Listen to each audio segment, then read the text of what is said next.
A Espanha do século XVI é uma terra de contrastes.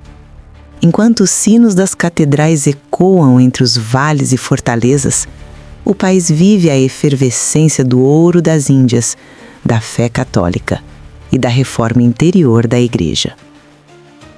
No coração de Castela, cercada por muralhas antigas e montanhas serenas, ergue-se Ávila, a cidade das pedras e dos santos. É neste cenário que no ano de 1515 nasce uma menina, destinada a mudar para sempre o modo como o mundo entende a oração. Vamos conhecer a história de Teresa Sanches de Cepeda e Almohada, mais conhecida como Santa Teresa de Jesus, ou Santa Teresa d'Ávila, virgem, mística e doutora da Igreja. As vidas e as obras dos maiores santos da história. Seus exemplos de fé, amor e luta. Você vê aqui, todos os dias. No canal A Luz na Oração. Seja sempre bem-vindo.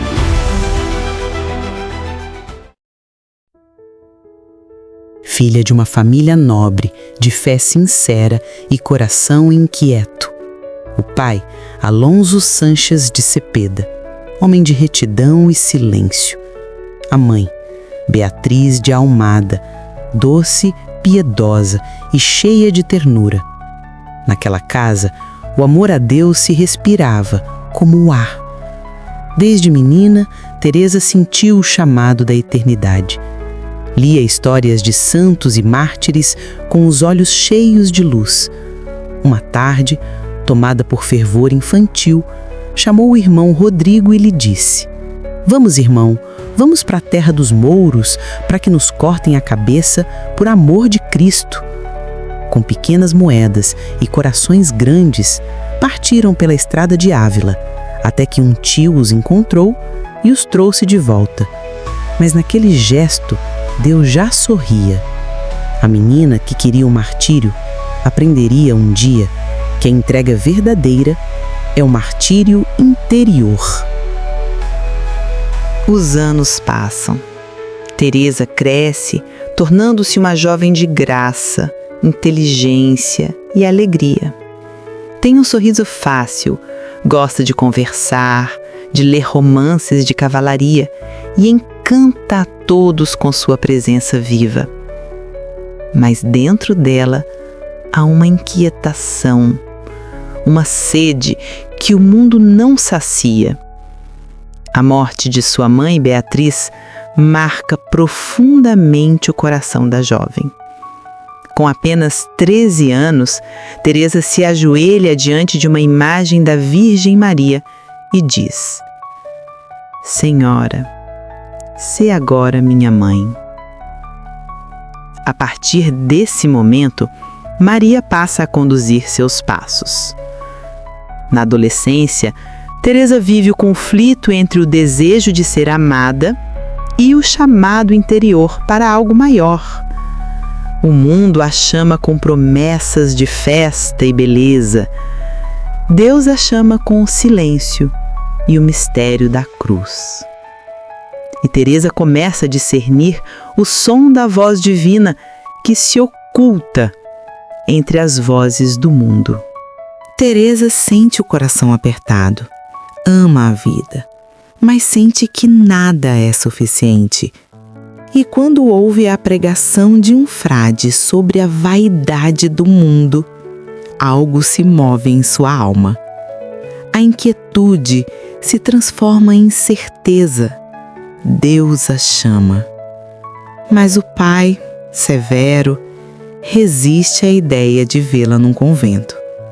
Então, Teresa, determinada, confia-se a uma amiga e, numa madrugada silenciosa, foge de casa. Deixa para trás o conforto, os vestidos, as joias e caminha para o mosteiro das Carmelitas da Encarnação. Ali, entre muros de pedra e cânticos de oração. Ela veste o hábito, tornando-se esposa do Cristo crucificado. Quando o pai a encontra, já vestida de carmelita, chora, mas compreende que a filha pertence a Deus. Os primeiros anos no convento não foram de paz. Teresa adoeceu gravemente. Sofreu paralisia, dores, desmaios.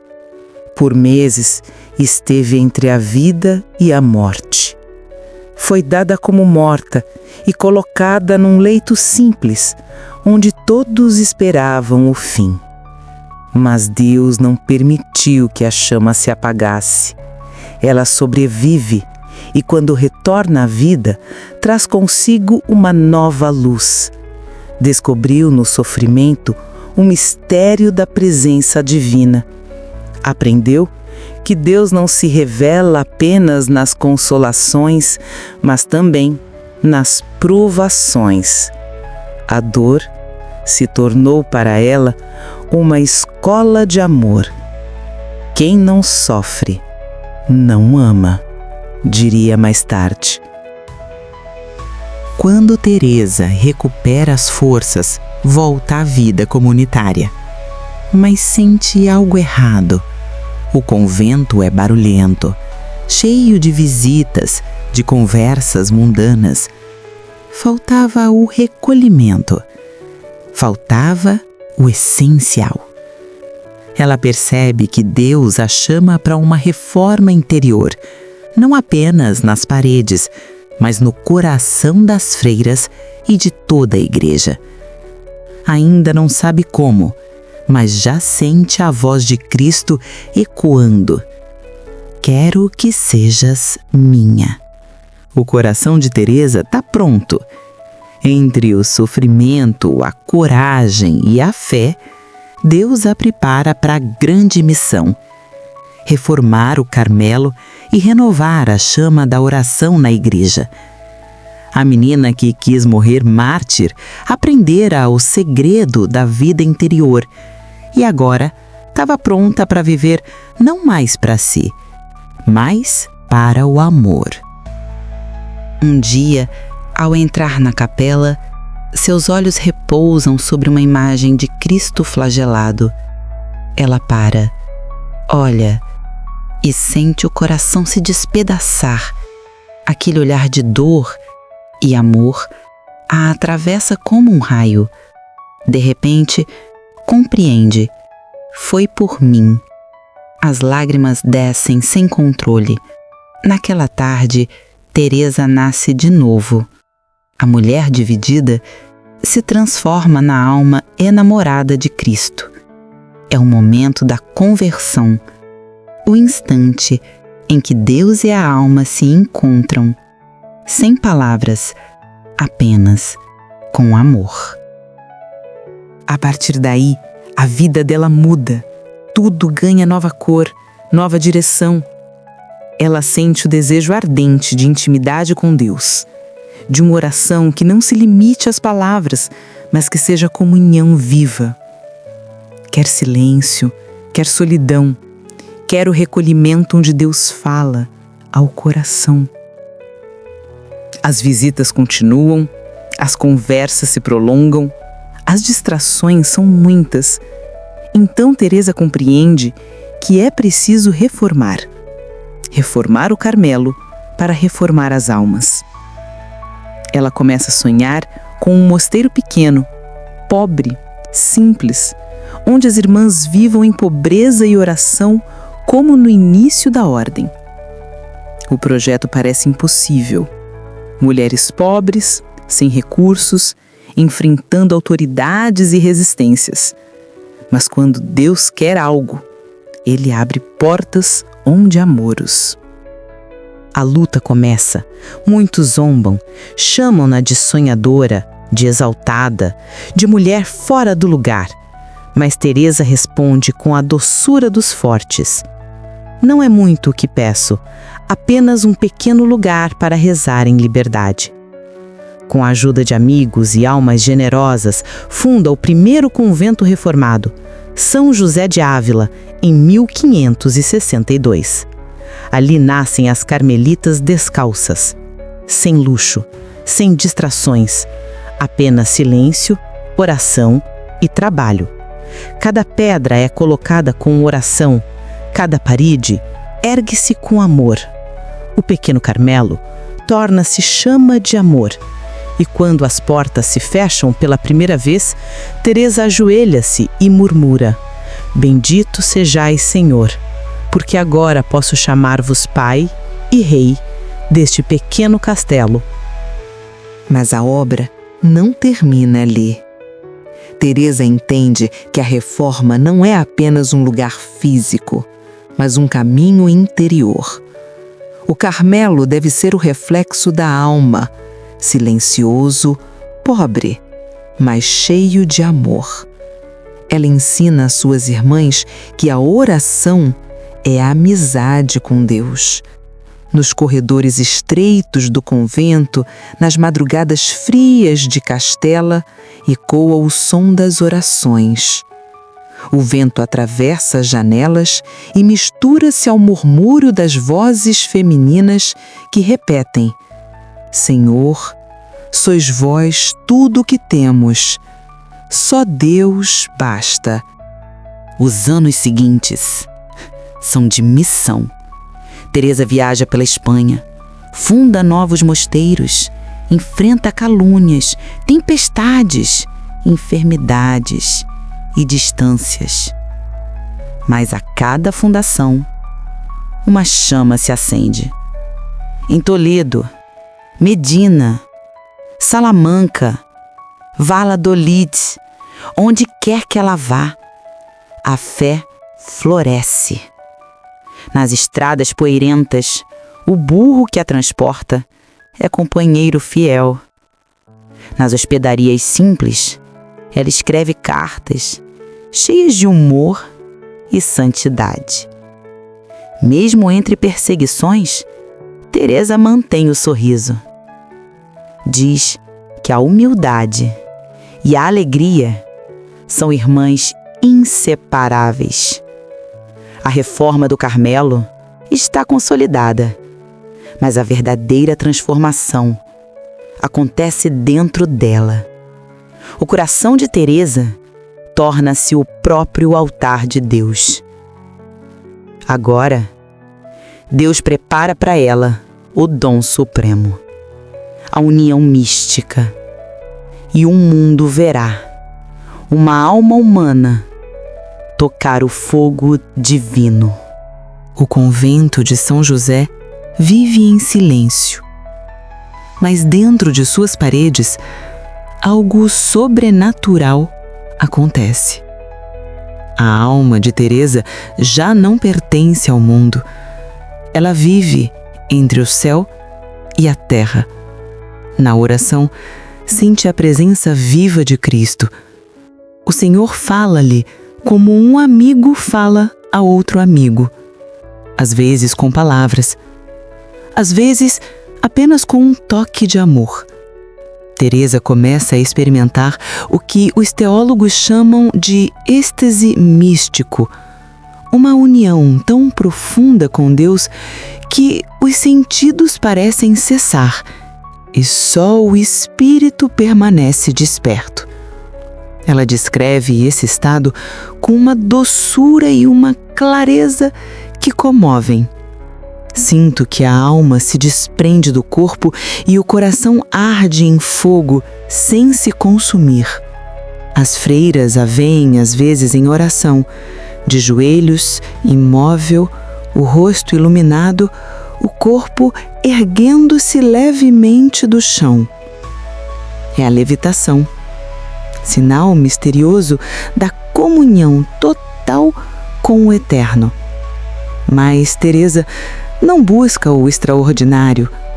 Pede humildemente a Deus: Senhor, que não me deis dons, mas o vosso amor. Mas os êxtases não vencem cruz. Cada graça é acompanhada de incompreensões, calúnias, perseguições. Alguns confessores duvidam dela. Outros a acusam de ser enganada pelo demônio.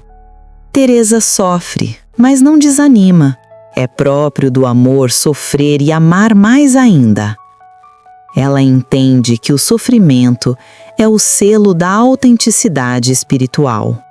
E é no meio da dor que Deus lhe concede a mais sublime das visões, o transverberamento, o toque de um anjo que fere seu coração com uma lança de fogo. A dor é intensa, mas cheia de doçura celestial. Via um anjo ao meu lado, muito belo.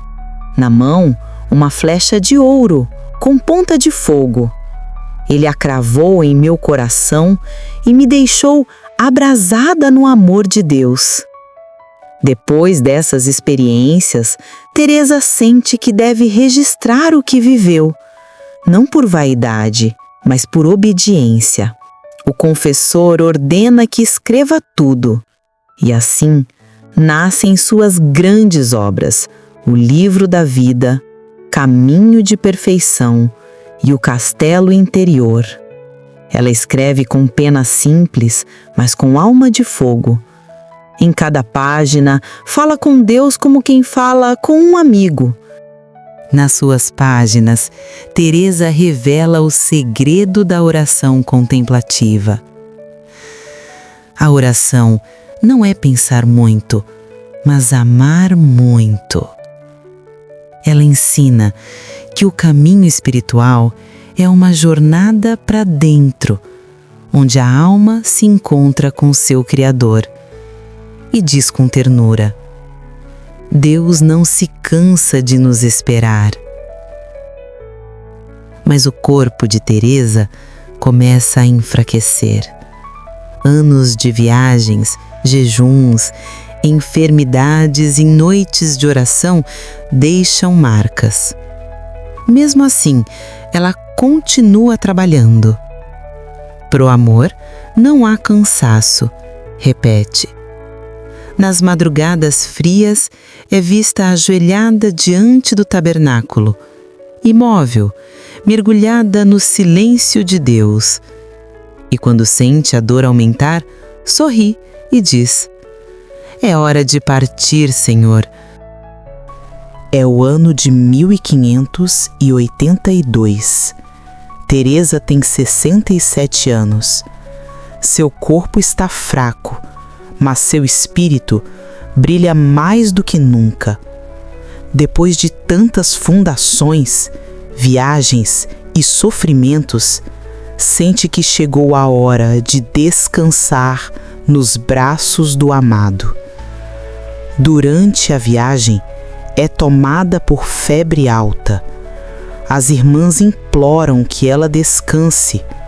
Ela apenas sorri e diz: filhas, não é hora de descansar, é hora de servir. Mas ao chegar a Alba de Tormes, compreende que seu serviço na terra chegou ao fim. Pede para confessar-se com humildade de criança e recebe a Eucaristia com lágrimas de amor. Enfim, morro filha da Igreja. Essas são suas últimas palavras. E fecha os olhos como quem adormece no coração de Deus. Em 1622, Teresa é canonizada e em 1970, o Papa Paulo VI a proclama doutora da Igreja, a primeira mulher na história a receber esse título. A Igreja reconhece nela não apenas a santa, mas a mestra. Agora, elevemos nossa súplica em oração a Santa Teresa de Jesus. Rezemos. Senhor Deus eterno, Tu que acendeste o coração de Teresa de Jesus com a chama viva do Teu amor, faz também arder em nós o mesmo fogo divino. Ensina-nos a encontrar-te nas profundezas do coração, a escutar-te no silêncio, a amar-te nas pequenas coisas. Dá-nos a coragem desta tua serva fiel, que não temeu o sofrimento, nem fugiu do chamado, que em cada lágrima viu a tua presença e em cada cruz o teu abraço. Faz-nos caminhar pelas moradas do nosso castelo interior até chegarmos ao centro, onde habitas tu em luz e paz eterna. Santa Teresa de Jesus, mestra da oração, ensina-nos a rezar com o coração, a viver com simplicidade e a amar sem medida. Que o teu exemplo de coragem e ternura nos conduza ao Cristo vivo, para que um dia possamos dizer contigo, com toda a alma: nada te perturbe, nada te espante. Tudo passa, Deus não muda. A paciência tudo alcança. Quem a Deus tem, nada lhe falta. Só Deus basta.